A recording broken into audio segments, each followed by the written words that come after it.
देखकर कि मानव अपने लिए सुख चाहता है, ठीक है, लेकिन दूसरे को दुख के गड्ढे में डालता है, ये संसार की बात उन्हें घर कर गई और उन्होंने तुरंत सोच लिया कि संसार आसार है, इसमें स्वार्थ से भरा ये मानव क्या नहीं करता है। देख लिया मैंने संसार, मुझे ही धोखा दे दिया, मुझसे आज्ञा मांगना चाहिए, लेकिन अपने अनुसार मुझे जो चलाने की बात आ गई, ये बहुत कष्टदायक है। इस संसार में रहना ठीक नहीं है। जिसको अपना समझते वही पराया निकलता है।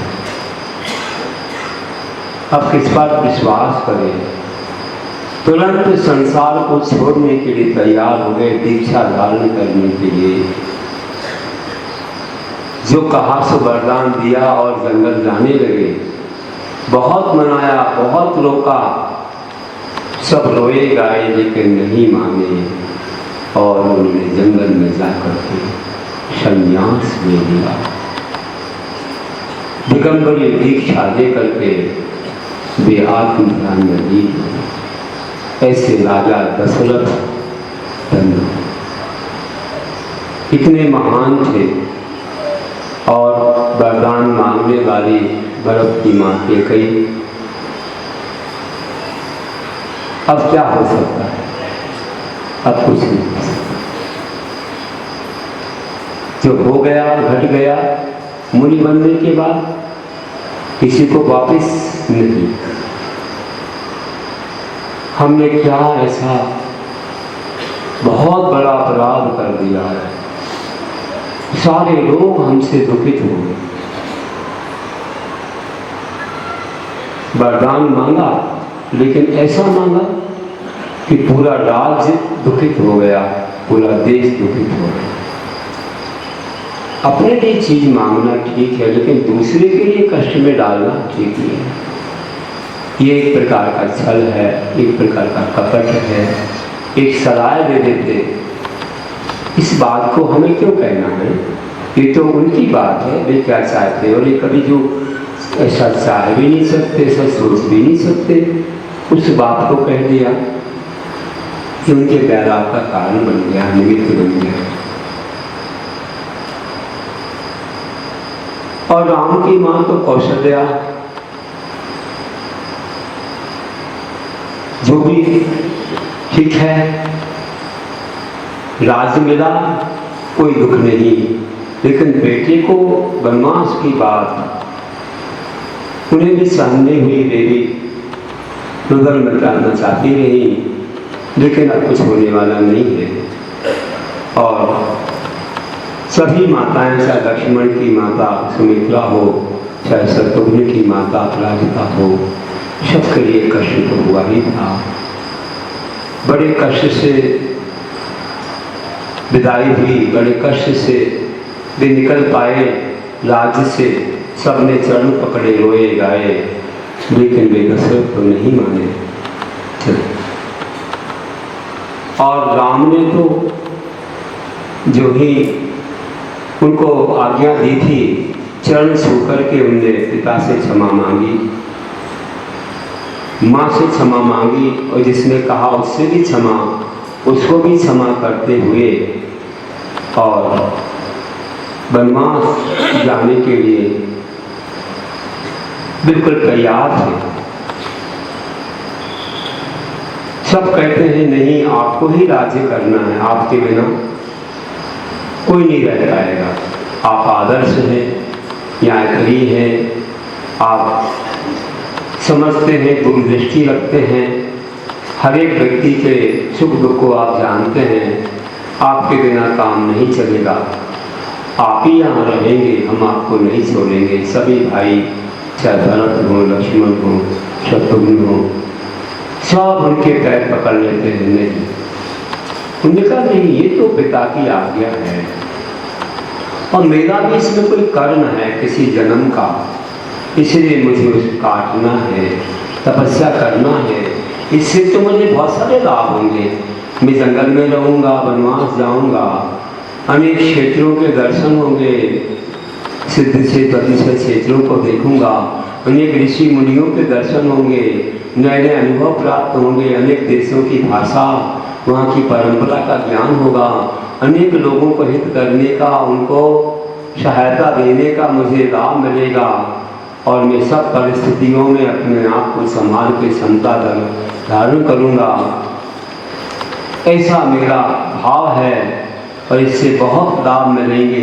अभी तो एक घर में रहता था, एक महल में, अब मैं पूरे देश में जगह जगह विचरण करूँगा और मुझे तरह तरह के अनुभव होंगे, ये सब काम में आएंगे। विचार करिए, उनके मन में कोई रोष नहीं है, एक जीवन की घटना अनुभव देने वाली है, सारा देश अपना है, मुझे क्या किसी जगह से मतलब है। वे जाने को तैयार होते हैं। भरत कहते हैं मैं नहीं बैठूंगा गद्दी पर, आपको ही बैठना है। तो कोई बात नहीं, मुझे ध्यान करते रहना और बैठिए, कोई दिक्कत नहीं। नहीं, मुझे भी वैराग हो गया है संसार की असारता को देख करके। ऐसी माँ कैसी माँ है, ये माँ है क्या जो अपने ही एक पुत्र को बदमाश पर भेज रही है। नहीं, धिक्कार है, मुझे ऐसा सुख नहीं चाहिए, किसी को दुखी करके मैं सुख चाहूँ नहीं चाहता। मैं भी जंगल जाऊँगा, पिता के रास्ते चलूँगा, उनके मार्ग पर जाके मैं भी संन्यास को धारण करूँगा, मैं भी दीक्षा दूँगा। नहीं नहीं भैया, ऐसा मत करो, मेरी बात मानो, मेरी आज्ञा मानो, तुम्हें करना है तो कर लेना, लेकिन अभी पिता की जो आज्ञा है उसका पालन करो। और मेरी भी एक आज्ञा है कि तुम इस गद्दी पर बैठो। बहुत कहने के बाद, बहुत मनाने के बाद उन्होंने कहा कुछ नहीं, आपके चरण ही इस गद्दी पर रहेंगे, मैं तो बस रक्षा करता रहूँगा और कुछ नहीं। और मैं वादा करता हूँ, आप भी मुझे नहीं रोकेंगे कि आपके वापस आते ही मैं दीक्षा को धारण कर दूंगा, एक पल भी नहीं रुकूंगा। आप मुझे आश्वस्त कीजिए। प्रभु ने, उन्होंने कहा बिल्कुल ठीक है, मैं नहीं रुकूंगा, लेकिन अभी तो मैं बैठूं। देखिए कैसे ये है सरल भाव, ये है आर्जव धर्म के भाव। जगत की कुटिलता को देखकर, मायाचार को देखकर चाहे माँ ही क्यों ना हो, नहीं, मैं नहीं स्वीकार करूंगा। ये मायाचार, अपने पुत्र को राज, दूसरे के लिए वनवास, बिल्कुल ही पसंद नहीं है मुझे। क्षमा सबको किया है, लेकिन हम इस पाप को, इस मायाचार को पसंद नहीं करते। और समझो माँ से मौनी हो गए हो, बैठे। राम जब जाने लगे तो देखो नहीं माने हैं, सबने रोका है, सबने बहुत चरण पकड़े, मनाया, सब कुछ किया, फिर भी जा रहे हैं और सबको कह रहे हैं मैं जल्दी वापस आऊँगा, आप सब लोग भरत की आज्ञा में रहिए। भरत ने कहा है बस आपके चरण ही वहाँ हैं। जा रहे थे, सारी माताएं रो रही थी, अब तो केकई भी रोने लगी कि मैंने ये क्या अनर्थ कर दिया, क्या अनर्थ कर दिया मैंने, कैसे वचन निकल गए, कौन से कर्म से, मुझे क्षमा करो। सबसे क्षमा मांग रही है, सबसे क्षमा। दशरथ राजा से भी क्षमा मांगी थी, दीक्षा के बाद भी क्षमा मांगी, सबसे क्षमा मांगी, सारी रानियों से मांगी, सारे पुत्रों से मांगी, रो रही हैं तो बेजार है। सारी प्रजा आंसू बहा रही है, सबकी आंखों से गंगा जमुना बह रही है, सब देख रहे हैं मगर किसी की आंखें नहीं खुल रही है। राम जा रहे हैं, सबको अच्छी सद्भावना का भाव आते हुए जा रहे हैं और जा रहे हैं, उनके पीछे लक्ष्मण भी जा रहे हैं। भेजने तो सभी गए थे, सब भाई और माताएं, पूरा राज्य ही, सब लोग। और लक्ष्मण ने कहा, भाई हम आपको अकेले नहीं जाने देंगे, हम भी आपके साथ रहेंगे। क्या जरूरी है, तुम क्यों कष्ट सहोगे? नहीं, मैं आपकी रक्षा को रहूंगा। देखिए, भाभी नारायण थे, आगे नारायण बनेंगे, इतनी योग्यता उनके पास थी। रावण का चक्कर जीतेंगे, इतनी योग्यता उनके पास थी। और वह सती सीता भी कहती है कि मैं कैसे घर में रहूं, आपके बिना कैसे रहूं, मैं तो आपके साथ ही चलूंगी। अरे कहाँ महलों में रहने वाली, जंगल में धूप, ठंडी, गर्मी, प्यास सब सहना पड़ेगा, कंकड़ कांटे सब सहना पड़ेंगे। कहाँ जाओगी तुम? महलों में रहने वाली मेरे साथ नहीं जा सकती, तुम घर में ही रहो और यहाँ ही सब कुछ पल पाएगा, सब कुछ हो पाएगा, तुम्हारा जीवन सुरक्षित रहेगा। नहीं तो क्या कहेंगे, क्या कहेंगे मेरे ससुराल के लोग कि देखो एक नारी को भी ऐसे भटका रहे हैं जंगल में, तुम यही रहो। नहीं नहीं, मैं नहीं रह सकती, मैं तो पति की छाया बन के रहूंगी। मैं कैसे रह सकती हूँ? छाया कभी पीछे रहती है? मैं पति की छाया बन के रहूंगी, मैं साथ ही चलूंगी, मैं नहीं रह सकती। रखते थे, मेहनत होती थी। अब आजकल सब सुविधा है, इसलिए मानव रोगी हो रहा है। तो विचार करो कि वहां पर जब पहुंचे, थक गए होंगे, सबके लिए भोजन को बैठा दिया। अब सबको विश्वास हो गया, अब तो वापस चलेंगे, अब तो कहीं जा नहीं सकते, घोड़ों ने घेर लिया, सैनिक ने घेर लिया, अब तो इनको वापस ले जाएंगे। खूब समा हो गई, सब हो गई, रो लिया, गा लिया। अब सबको अच्छे से भोजन को बैठा दिया। राम ने परोसा, लक्ष्मण ने परोसा, सीता ने परोसा, एक दूसरे को सबने परोसा, सब माताओं ने एक दूसरे को परोसा और खूब अच्छे से खाया पिया। बोला देखो अब तो विश्राम करो, चलने की बात बाद में करेंगे। सब लोग विश्राम करने लगे, अच्छे से विश्राम करने लगे और अपने से बस वही निद्रा में खो गए। और जब देखा कि हाँ खो गए, तब तीनों ने देखा और धीरे से उठे और चल दिए। और जंगल के ऐसे रास्ते से चल दिए, अब तो ऐसा रास्ता था जहाँ घोड़ा भी नहीं आता है, और चल दिए और चले गए कई मील। जब सबकी नींद खुली तो पक्का बक्का रह गए, कहाँ गए? हो गए आकाश में। अब तो नहीं जा सकते, उनको नहीं पा सकते। आखिर मन मशोश के, आखिर मन को कैसे समझा, वापिस आए। सबका चेहरा अप्रसन्न है, उतला हुआ है। गांव में क्या कहेंगे, नगर में क्या कहेंगे, सब क्या कहेंगे? मनाने गए थे, नहीं आए, हो गया बस। बता रहा था कि एक छल से कितनी बड़ी रामायण बची गई। अगर ऐसे हम सुनाते रहेंगे 10-15 दिन तो मामूली है, लेकिन नहीं सुनाएंगे। क्यों भैया? एक ही बात सुनाएंगे क्या? रामायण नहीं सुनाएंगे? हम तो सुनाते ही रहते हैं, बहुत सारे उदाहरण है, कई तो सुना चुके हैं और सुनाते। एक बार जरूर दमोई में एक विधान चल रहा था, इंद्रभुज महामंडल विधान। और दमोई में बहुत बड़ी समाज है, 3-4 हजार घर की बहुत बड़ी, 26-27 मंदिर थे। अब वो एक बहुत बड़ी बाजार में पंडाल बन के विधान चल रहा और स्पीकर पूरे रास्तों में लगाए गए थे। और मैंने मध्याह्न में सोच लिया कि रामायण सुनाऊंगा। सुबह प्रवचन अलग विधान के सुनो और शाम दोपहर में रामायण।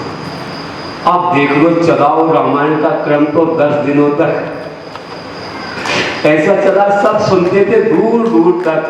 सब धर्म, सब मतों के लोगों ने सुना, बहुत अच्छा लगा। इतना बड़ा विधान था, 45 फीट का तो मंडल था, जिसमें से 458 जिनालय विराजमान थे, प्रतिष्ठित प्रतिमाएं 458, पूरे मध्यलोक के जिनालय। देखिए 13 दीप होते हैं, ऋषिकगढ़ दीप तक, नंदीश्वर से आगे तक पूरे जिनालय रखे गए। एक जगह मिलते हैं, वहाँ से लाए गए थे। इतना बड़ा मंडल था, पंडाल कितना बड़ा था, कम से कम 2000 लोग बैठे होंगे, इंद्रलानी बन के बैठे। ऐसा ये मिनिस्टर आ रहे, वो मिनिस्टर आ रहे, रोज वहाँ पर तो चल ही रहा था नेता लोगों का, कहीं डॉक्टर्सों का सम्मेलन, कहीं बहुत सारे कार्यक्रम हैं। ऐसी प्रभावना जब रामायण सुनाई थी, अब आपको हम अलग अलग विषय सुनाएंगे, चलता रहेगा, 10 धर्मों का सुनाना है। तो मैंने आज आपको सुनाया कि एक आत्मा की कुटिलता से क्या क्या घट गया, कितने लोगों को कष्ट सहना पड़ा, और क्षमा भी हुई। क्षमा सब हो गई, अब किसी के मन में कुछ नहीं है, एक ही है बस कि हमारा कर्म था और कर्म ने परीक्षा दी है, इसने सब ऐसा करवाया है, हमने पुरुषार्थ नहीं कर पाया उस कर्म को हटाने का, उसको हराने का, इसलिए घट गया है, हमें पुरुषार्थ की जरूरत है। ये विषय और भी है, हमें सुनना चाहिए। एक मायाचार का दूसरा उदाहरण इसी रामायण से है कि जब एक जगह जंगल में कुटिया बना के रह रहे थे दंडकारण्य में, तो वहाँ पर जब अच्छे अच्छे अस्त्र पैदा होते थे, शस्त्र पैदा होते थे, देवपुरीत लेते हैं और उसकी परीक्षण के लिए कुछ प्रयोग करते थे। तो ये हुआ कि लक्ष्मण के पास एक खड्ग पैदा हुआ, इससे देवपुरीत तलवार, उसकी तीक्ष्णता का परीक्षण करना। क्या हुआ कि वहाँ जंगल में कोई विद्याधर लोग आते थे, वे ऐसे घने जंगल में कोई झुरमुट रहता है, ऐसी लताओं का झुरमुट, और उसके अंदर ऐसा बन जाता है कि बैठ सकते हैं उसके अंदर, किसी को देखेगा भी नहीं। तो वो झुरमुट था, नहीं मालूम था कि क्या है इसके अंदर, चलो इस पर प्रयोग कर देते। प्रयोग किया, एकदम घात हो गया किसी का। अरे ये क्या हो गया, ये क्या घट गया, एक प्राणी की हिंसा हो गई, बड़ा अफसोस, बहुत बड़ा दुख, बड़ा प्रायश्चित करूंगा मैं इसका, कोई उपवास करूंगा मैं, गुरु से प्रायश्चित दूंगा।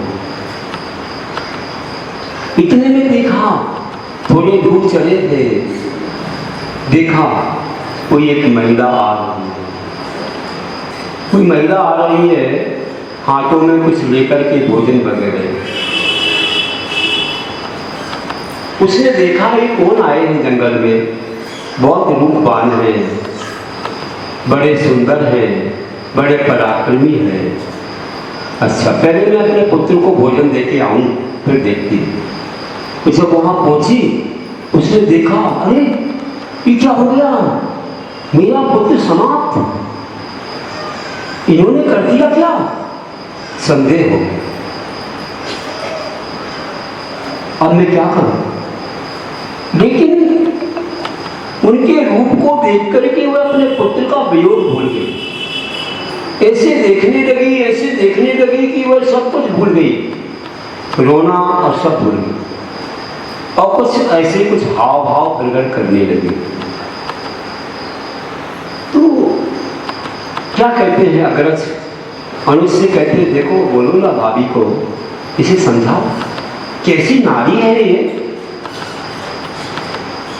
कैसी नारी है, नारी तो सती होती है, अपने पति से मतलब रखती है, क्यों ये ललचा रही है, मुझे समझाओ थोड़ा।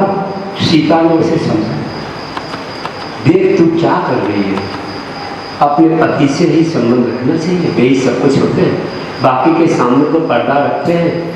यहाँ तक कुछ लोग तो अपना चेहरा भी नहीं दिखाते थे, किसी को राग ना हो जाए। तू क्या कर रही है, ये नारी पर्याय मिली फिर से पाना है क्या? कितने बार पाना है तुझे, कितने बार पाना है? ऐसा छल करेगी तो बार बार नारी पर्याय मिलेगी, कई दिन तक तुझे भगवान के दर्शन नहीं होंगे।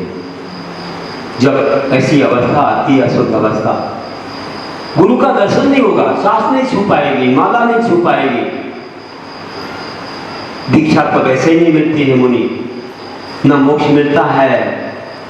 कितनी बातों से महिला को दूर रखा जाता है, कई गुप्त बातें नहीं बताते हैं, और कितनी बार ऐसे ही अच्छे कार्यों में भी आगे नहीं हो पाते हैं। और हमेशा ध्यान रखना कि इस प्रकार के छल अगर रहे तो बार बार नारी पर्याय को पाना पड़ेगा। इसलिए तुझे अगर इस पर्याय का अंत करना हो तो मायाचार छोड़ दे, पर पुरुष को अपने भाई, पिता और पुत्र के समान समझ, किसी को बुरी दृष्टि से मत देख। हमने तो थोड़ी सी बात है, आप पद्म पुराण पढ़िए, कम से कम 2 पेज में स्त्री निंदा की है, और सीता ने की। सीता ने स्वयं कहा कि तू क्यों ऐसा भाव कर रही है, समझ ले, मैं भी नहीं चाहती स्त्री पर्याय मुझे मिले,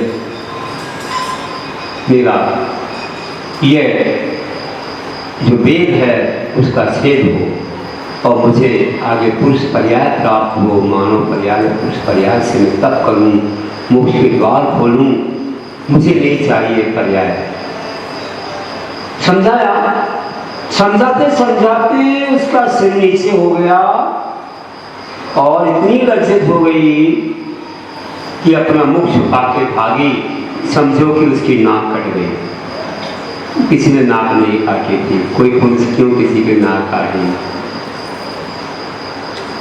लेकिन उसकी नाक कट गई। ऐसा अब लोगों ने उसको बात का बतन्ना बना दिया और भाग गई वहां से।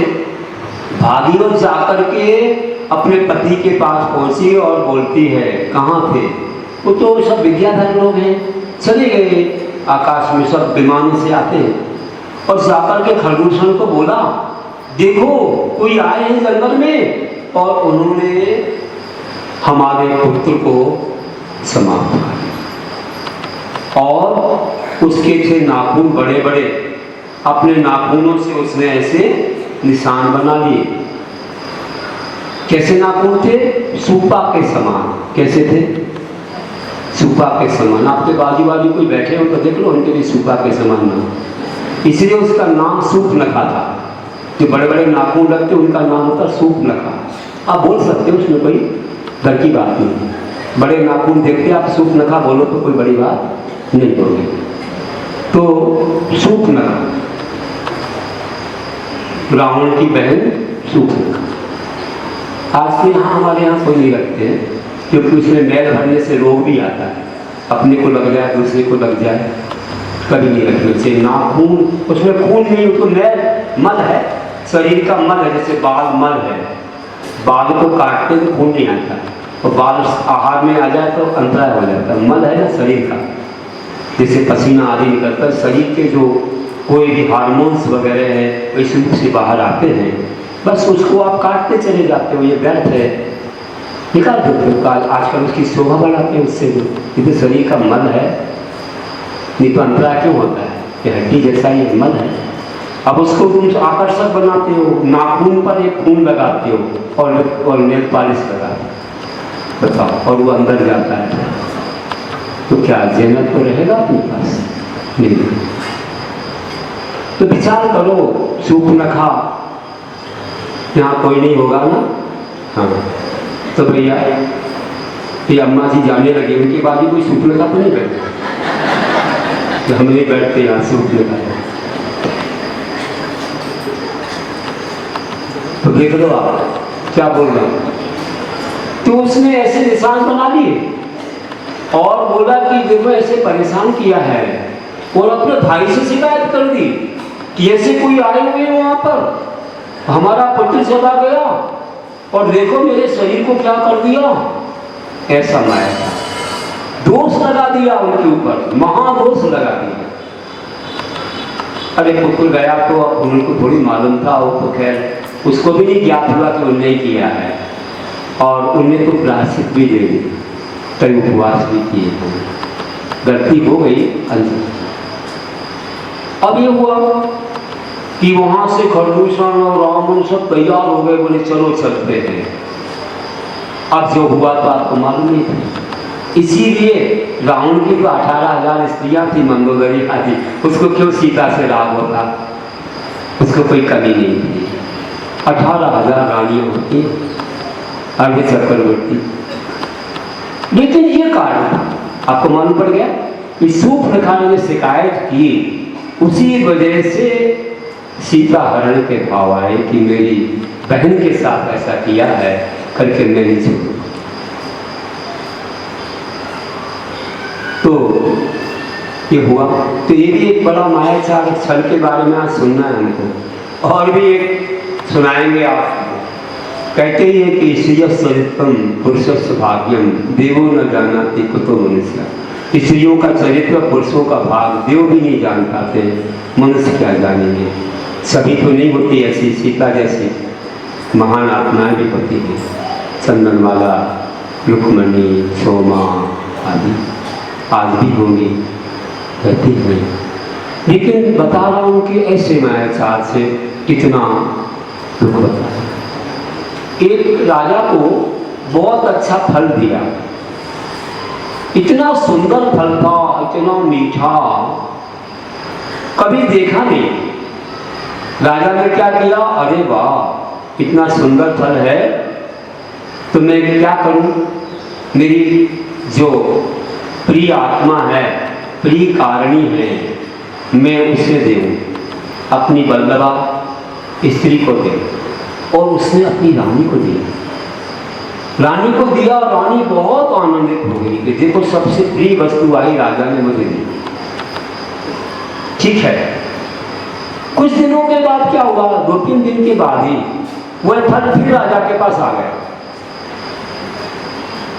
कहां से आया, कोई कहता था यहां मिलता ही नहीं है, ये तो बहुत दूर की चीज है। किसके पास से आया, एक नगर नारी ने, जानते हो नगर नारी किसे बोलते, वेश्या ने राजा को लाके दिया। इसलिए दिया कि कोई संबंध नहीं था राजा से, बिल्कुल नहीं था। उसे इसलिए दिया कि हमारे राज्य के प्रमुख हैं, अच्छी चीज उनके पास रहना चाहिए, तो लाके दिया, मुझे राजा धन्यवाद देगा। इसी वजह से राजा के पास जाने का मौका मिल जाए। तो उसने पूछा तुमको किसने दिया, सच बताओ, सच बताओ अन्यथा प्राणदंड होगा।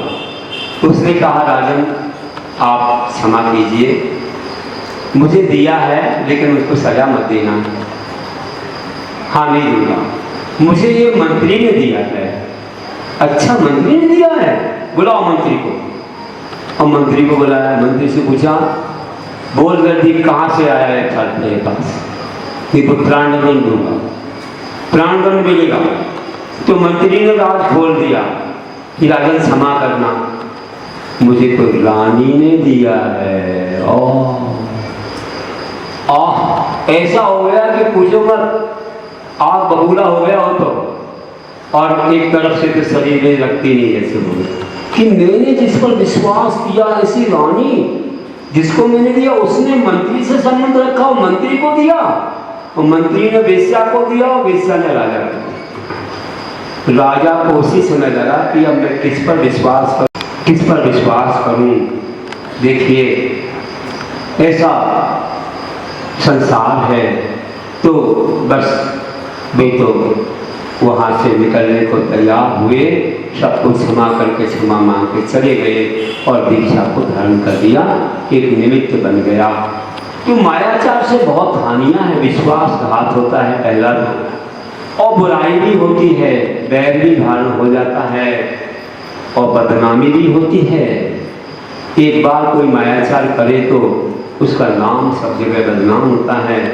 कई बार तो अकाल मरण भी हो जाता है, मायाचार करे और पोल पट्टी खुल जाए तो हृदय घात भी हो जाता है, ब्लड प्रेशर भी बढ़ जाता है, डायबिटीज भी हो जाती है, तरह तरह की बीमारियां आ जाती हैं और मायाचार का फल मिलता है माया प्रज्ञोनस्य। तत्वासूत्र में लिखा है मायाचार से तिरंच आयु का आश्रय होता है। इसलिए मन में होए सो वचन उचरिए, वचन होए सो संचय करिए। देर लग जाए लेकिन अंधेर नहीं, जल्दी मत करो कुछ पाने के लिए, भले कुछ वर्षों में हासिल हो जाएगा लेकिन हमारे साधन तो पवित्र होंगे।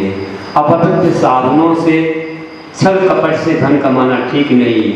कहते अन्यायोपार्जितम वित्तम 10 वर्षे तिष्ठति प्राप्ति तो 11वें वर्षे समूलम तद्विनश्यति।